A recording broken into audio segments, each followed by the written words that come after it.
and welcome back. We're at Module 4, Part 2.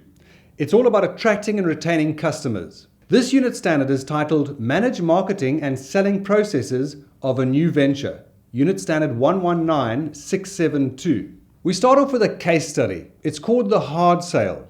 When I was in real estate, I thought selling a house was the real deal. That was where it all came down, showing the bathrooms, the lounge area, the lovely dining room. But it wasn't about that at all.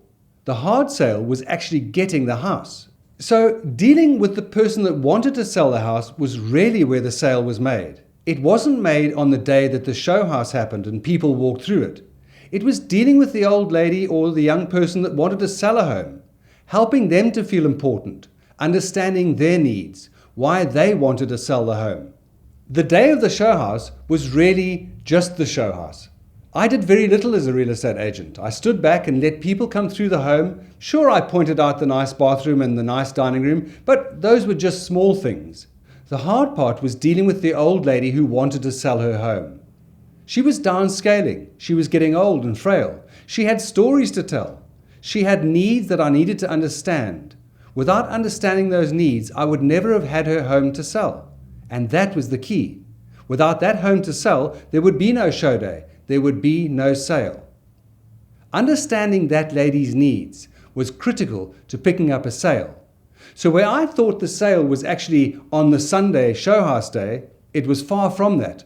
The sale happened with the old lady and understanding her needs and why she wanted to sell her home. So the interesting thing about real estate was that there were two customers. One was the old lady. She had needs which needed to be understood and I needed to fulfill. And then there was the customer that ultimately bought the house. But without the old lady, I wouldn't have had a home to sell. And without the people walking in on the show house day, there wouldn't have been a sale. So understanding the needs of both types of customers was important. The old lady had needs of her own, as did the new buyers. And by understanding them and satisfying those needs, I could sell the home and make commission. Okay, so marketing is all about selling your products at the end of the day. And we use the 4 P's to sell products: product, price, place, and promotions. So our products need to be slightly different to our competitors or have a different offering of some sort. Maybe the color's different. It can be the smallest of things. But our product needs to be slightly different to what our competitors are offering. So price also allows us to sell products to customers. Imagine a bottle of perfume again. Expensive for what you're getting. But yet, if it wasn't expensive, you'd think it was poor perfume. On the other hand, cheap products like mealie meal or maize are very price competitive. So price needs to be positioned carefully and in accordance with what your competitors are doing or what differentiation you have on your product. If your product is very different to another product, you're able to offer or charge a better price.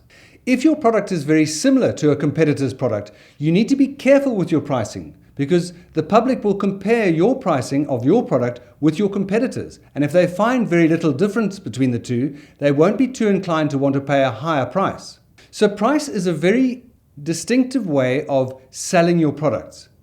Staying with your competitors is one way. A higher price, another way. A lower price is also another way. But either way you price your product, make sure that your customer will be able to get value for money. Place refers to distribution. So place is how or where you sell your product. Are you going to have a shop? Will you have an online portal like startabusiness.org.za?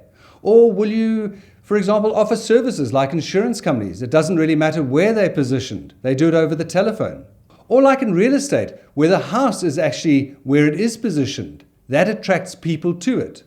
So the place of where you're going to sell your product from is important. If selling your product requires a lot of pedestrian footwork, in other words, a lot of people walking past your shop, you may consider putting it in a busy area of town. However, if you're in an insurance company, you may go to a more exclusive part of town because there you would be attracting more upper class client base. So depending on what sort of product you're selling will determine what sort of place or distribution method you use to sell your product. Promotions is also an interesting part of the 4P because promotions allows you to package your product differently, put a bow around it, or offer different colors, Or maybe you can offer buy one, get one free. Or your promotions could be done via advertising, radio stations, television. Depending on your needs, you need to decide how you're going to talk to your target market, who you're talking to, and what they're expecting to hear from you. And how would they expect to hear it? If it's radio, that's fine. It could be in a newspaper, if they read newspaper. So understanding the needs of your customers and what they require or how they want to see the advertising or promotions that you offer is crucial to how you choose a promotional budget and implement it. Occasionally, you're going to have to negotiate, maybe with a supplier or even with a customer. And always remember, when you negotiate, you want to aim for a win-win situation. What's a win-win situation? Well, it's a situation where I feel good as the salesperson and you feel good as the customer. We both walk away feeling like we've scored from the deal. A win-lose situation is something different on the other hand. I feel like I've won as the salesperson and you as the customer feel like you've lost. You've paid too much or didn't get the benefits you expected to receive. So aim for a win-win situation when you're negotiating with customers. The second point to remember when negotiating is to listen. As I said on a previous episode, listen with 2 ears and 1 mouth. Try to hear what the needs or what the other person is saying, because in that way you can create a win-win situation. You can adjust what's got to be done and how to ensure that both parties leave satisfied. Occasionally, you might have to leave the room when negotiating. You could have varying points of view between yourself and the person you're negotiating with. So take the time just to leave for 4 or 5 minutes and come back with a fresh mind to ensure that you both have a win-win situation. Another point to remember with negotiating is to be hard on the problem and not on the person. Try not to get personal when negotiating. Deal with the problem at hand so that each person can walk away with a win-win.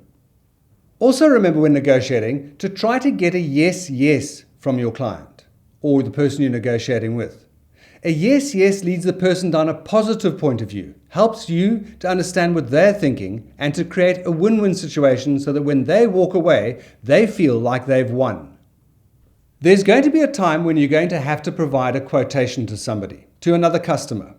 Bear in mind, a quotation is quite different from an estimate. Like, what do you think it'll cost to do this? Well, my guess is it'll cost that. That's an estimate.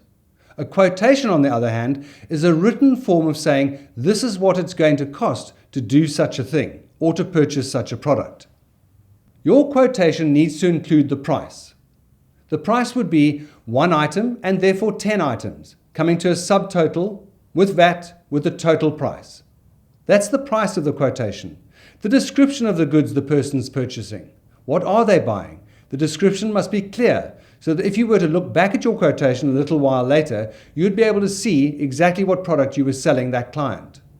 You need to indicate when the work will be done. For example, this quotation, the work will be done for the first week and second week of October. You may even have terms and conditions, such as this quotation is valid for 30 days. Because bearing in mind, after 30 days, your price may change. Raw material prices may have changed, which may have pushed your price up. So put a time span to your quotation, valid for 30 days. Another term and condition might be subject to the availability of stock on order. So if you don't have stock, you wouldn't be able to supply those goods. But a term and condition is quite important that you specify how you're going to be able to sell the products to your customer. Your quotation should also contain something about the payment terms. In other words, cash on delivery, COD, or pay in 30 days. Either way, your client will need to know when and how he's going to have to pay for the goods that you're selling him. Okay, so somewhere along the line you might have to tender for some business. Tendering can come from 2 main places, private industry and also from the government. Tenders can come from national or alternatively local governments such as municipalities. What you need to realize though is winning a tender is one thing. Performing is another. You need to be careful when tendering that you've got the resources and structure in place to be able to fulfill the tender that you've quoted for. If you don't, you're involved in a legal tender with the government or private industry for winning that tender. So don't take a tender lightly. Be careful how you price and how you quote for a tender. So when tendering, a couple of things to remember are: provide enough time for yourself. In other words, a tender may give you 30 days to quote for it, but allow the time to be able to sit down quietly and work out what you need to do to be able to fulfill the needs of the tender. You're going to have to fulfill the tender documentation, which would mean signing it on all the right places and right at the end, to say that you're the legal entity able to sign such a tender. Bear in mind, there are also legal documents such as tax clearance certificates that you're going to have to comply with. Be careful also to note the date and time the tender has to be submitted. You wouldn't want to go through all that work and effort, getting all your costings right and all of your documentation signed and ready, and you don't submit the tender on time. You could expect also to have to drop your tender off into a box, or perhaps even to courier it. But bear in mind the date and time that the tender has to be in, because if you get that wrong, your tender won't be looked at all by the tender office. Then bear in mind also that the tender documents you're submitting may require supporting documentation, as I've said, like VAT clearance certificates or tax clearance certificates, but maybe even feasibility studies or costings. Ensure that you meet the expectations of the tender documentation fully. Okay, I've got a case study for you. Generate sales or save on expenses. Two ways a company can generate profits. So you can generate profits by increasing sales, assuming of course you're making a profit on each product you sell. So more products sold, more profits made. Or alternatively, you could save on expenses. Now that's interesting too, because if you save on expenses, you're actually saving bottom line profit. So as a salesperson or dealing with customers, you need to bear in mind that improving sales for a customer is a good idea. Just take, for example, selling coffee to a corner cafe shop. Now, if you were to increase the corner cafe shop's sales, you would increase his profits. You'd also increase your own, I might tell you. But on the other hand, if you were able to find a way for that cafe owner to save money, you've also earned him profit. So selling is an interesting thing. You could increase sales, help him increase sales, increase profits, or help him save money. So let me give an example of how to save money in order to increase profit. Let me say I was a salesman. I came to your offices and you were paying 10 cents for a photocopy. I was a photocopying salesman and I sold you a photocopying machine which cost you 5 cents per copy now. Effectively, your company is saving 5 cents a copy. Now, if you're printing lots of copies, that could be quite a lot of money and quite a lot of savings.